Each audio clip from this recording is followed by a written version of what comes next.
Good wishes, dear students. The concept you will be learning in today's class is limiting reagent.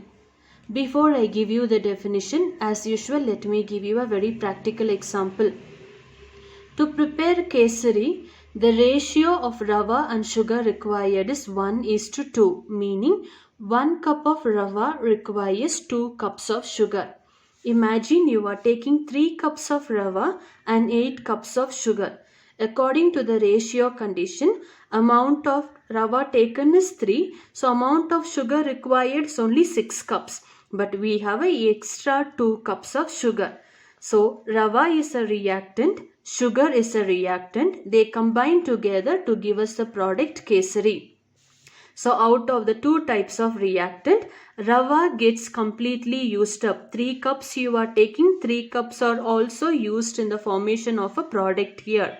So hence it's called as a limiting reagent. Now sugar you are taking, required amount is only 6.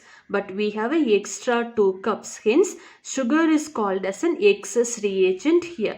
So, out of the two types of reactants, the reactant that gets completely used up, whatever amount you are taking is completely used up in the reaction, is called as a limiting reagent. The reactant that is found extra is called as an excess reagent.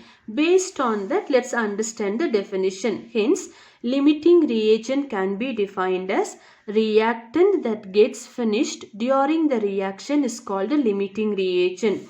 The reactant that is found extra is called as an excess reagent. Now, what's the point in learning this concept in terms of chemistry?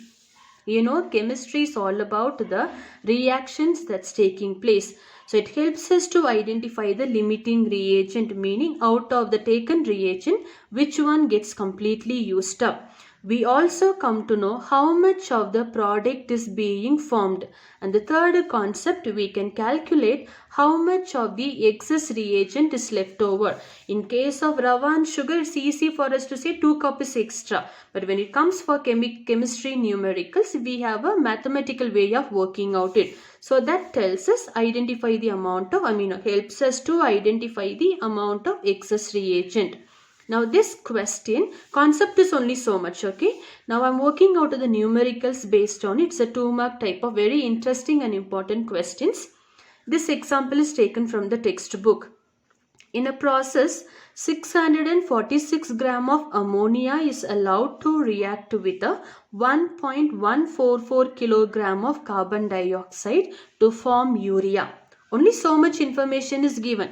So how many types of reactants you can see? Ammonia is a reactant. Carbon dioxide is a reactant. They are combining together to form urea.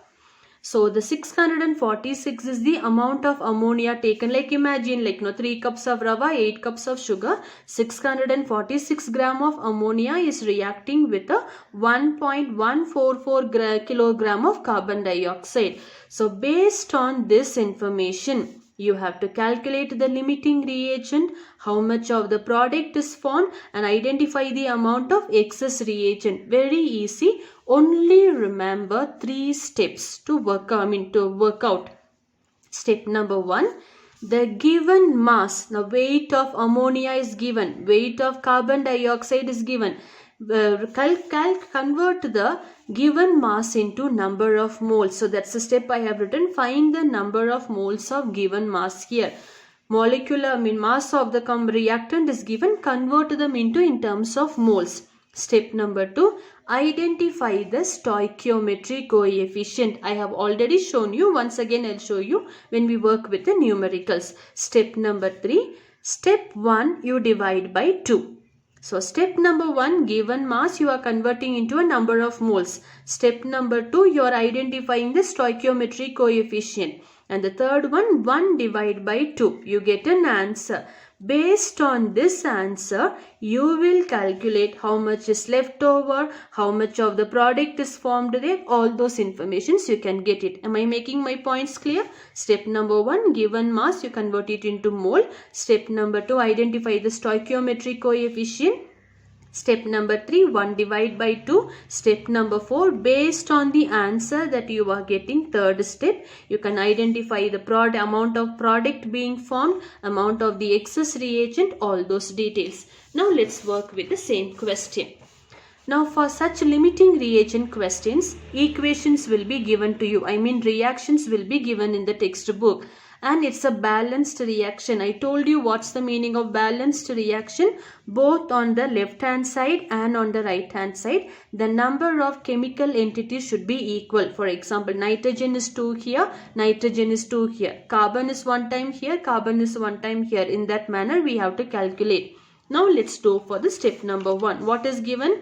Given mass. So how much of mass is given in the question? 646 gram of ammonia and 1.144 gram of carbon dioxide. So I have written 646 gram of ammonia.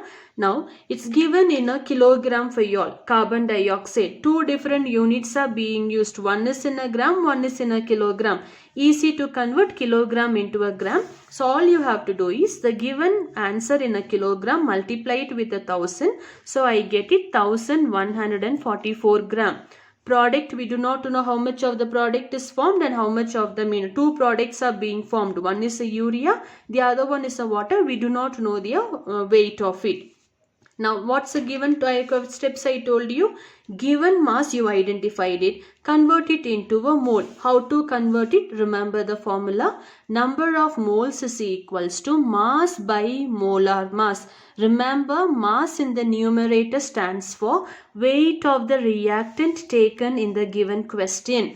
Molar mass stands for, you know that ammonia, when we say 1 atom of nitrogen, 3 atoms of hydrogen, substituting with their atomic weight, we get their molar mass. Already I have taught you. So you need to know this step here. So number of moles we know by dividing mass by a molar mass here. So mass of the reactant taken is 646. Molar mass of ammonia is 17. So when you divide one by the other, you get a 38 moles. Similarly, mass of carbon dioxide taken, that's the weight of carbon dioxide taken, is 1144 gram. Molar mass of carbon dioxide, that's the 1 atom of carbon into 2 atom of oxygen. When we substitute the value, we get it to be 44. When we divide one by the other, we get a 26 moles. Hence, the step number 1 is over. We have calculated the number of moles. So, I am repeating again. Given mass, you convert it into a number of mole. How to convert? Remember this formula. Number of moles is equals to mass by molar volume. Step number 1 is over. Now, what's the step number 2 I have given? Identify the stoichiometric coefficient. That is nothing. The number that is written before the reactant. For example, 2 moles of ammonia, 1 mole of carbon dioxide. That is, the whole thing stands for one product here. So 1 mole of urea and 1 mole of water molecule. So these numbers are called as, when there is nothing we imagine to be 1. They are called as a stoichiometric coefficient. So just write them. For ammonia it's a 2. For carbon dioxide it's 1. Urea it is 1. Water is 1. Step number 2 is over. What's the step number 3 I told you? 1 you divide by 2. What's the answer for a 1? 38. What's the answer for a 2? 2 here. So step number 3, 1 you divide by 2. 38 by 2, 19 is the answer. 26 by 1, 26 is the answer.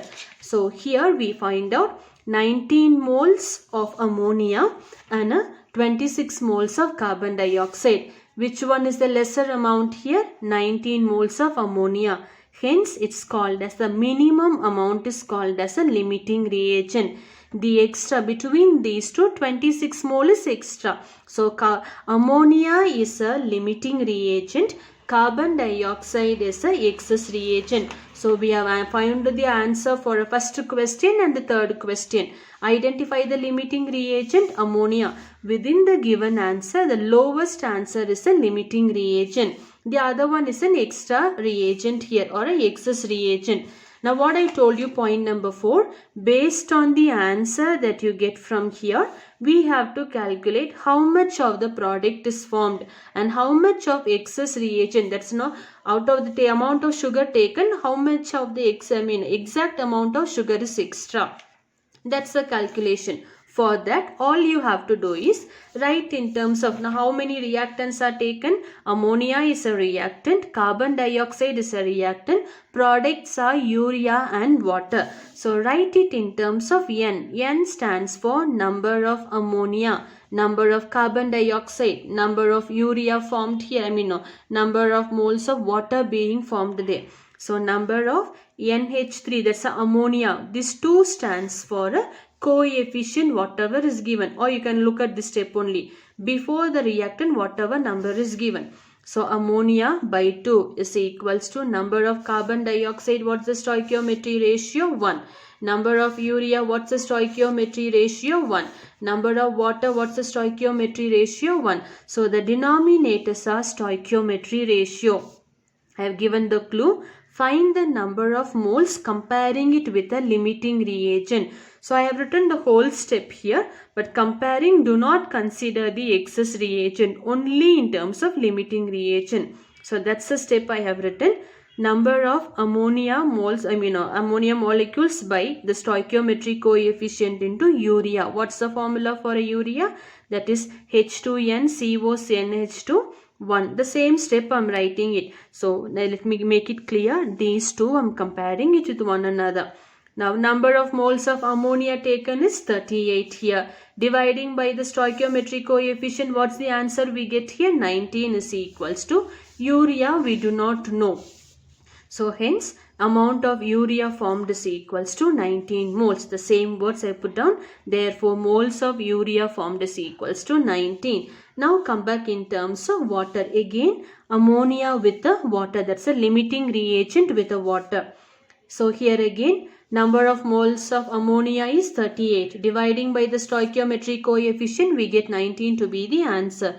Is equals to anything divided by 1, the same thing is the answer. Therefore number of moles of water formed is equals to 19 moles here. Now it's over. Come back in terms of carbon dioxide. So number of moles of ammonia by its stoichiometry coefficient is equals to number of moles of carbon dioxide by its stoichiometry coefficient. So ammonia answer we know to be 19 is equals to number of carbon dioxide moles. Therefore, number of moles of carbon dioxide formed is equals to 19. So this is how we get the answer. Now, you've got one more question now. Identify the amount of excess reagent. Now, how to calculate the amount of excess reagent? Now, we know between ammonia and carbon dioxide, ammonia is a limiting reagent, carbon dioxide is the excess reagent. So, the amount of carbon dioxide taken is 26 moles. Do you understand from where did we get this 26? 26 moles. How much of carbon dioxide used up for the reaction? That's 19. So 26 minus 19, we get 7 moles to be the answer. Hence, the identify the amount of excess reagent used up is 7 moles. Thank you.